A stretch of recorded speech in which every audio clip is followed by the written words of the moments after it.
L'Ukraine qui a à nouveau été visée ce matin, quelques heures avant ces commémorations. La Russie a envoyé de nouvelles pluies de missiles sur son voisin.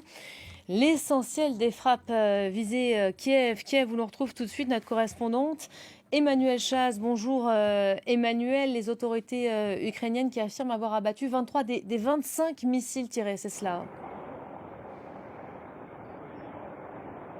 Oui, bonjour Elisabeth. Ce n'est que la dernière série de plusieurs nuits d'angoisse à travers toute l'Ukraine, mais principalement ici à Kiev, quand on parle de centres visés par ces frappes de missiles. Évidemment, l'Est du pays est perpétuellement sous le feu de l'assaut russe, mais le reste du pays aussi. Plusieurs nuits d'angoisse, je le disais, dont cette dernière, la nuit dernière, donc la nuit du 8 au 9 mai, 25 missiles tirés à travers le pays, dont 15 étaient destinés à la capitale Kiev. Alors au-dessus de Kiev, tous les missiles ont été abattus par la défense aérienne ukrainienne, mais lorsque ces missiles sont abattus, eh bien, ils font tout de même des dégâts. Il y a eu un début d'incendie dans un jardin dans la région de Kiev, et cette fois-ci, on ne déplore pas de blessés ici à Kiev, mais ces dernières 24 heures, il y a 17 personnes qui ont été blessées par ces frappes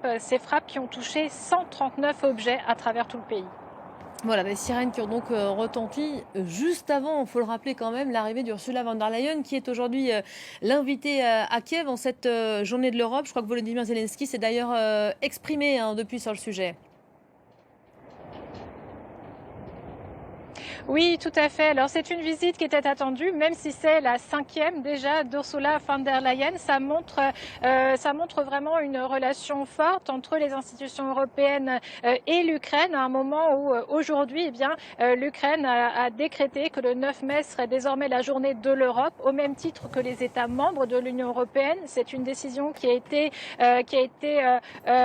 saluée par Ursula von der Leyen. Elle est arrivée ce matin, vous l'avez mentionné, elle s'est entretenue avec Volodymyr Zelensky. Et Elisabeth, je me trouve ici sur la place Sainte-Sophia, sur laquelle se trouve en ce moment une exposition qui montre tous les liens de soutien dans le domaine humanitaire, mais aussi dans le domaine culturel, apportés par l'Europe à l'Ukraine en ces moments difficiles. Et au fond, vous le voyez peut-être, il y a ce drapeau européen à côté du drapeau ukrainien. Ça montre tout l'attachement que les Ukrainiens portent à l'Union européenne, et aussi très symbolique puisque cette guerre, c'est aussi une guerre des idées. Ursula von der Leyen disait ce matin qu'elle arrivait dans un pays qui défend les valeurs communes à l'Ukraine et à l'Europe, et on a bien ce sentiment aujourd'hui, alors qu'à Moscou, il y a un discours assez paranoïaque avec Vladimir Poutine qui parle d'une agression contre la Russie, alors que l'agresseur, eh bien, c'est la Russie contre l'Ukraine.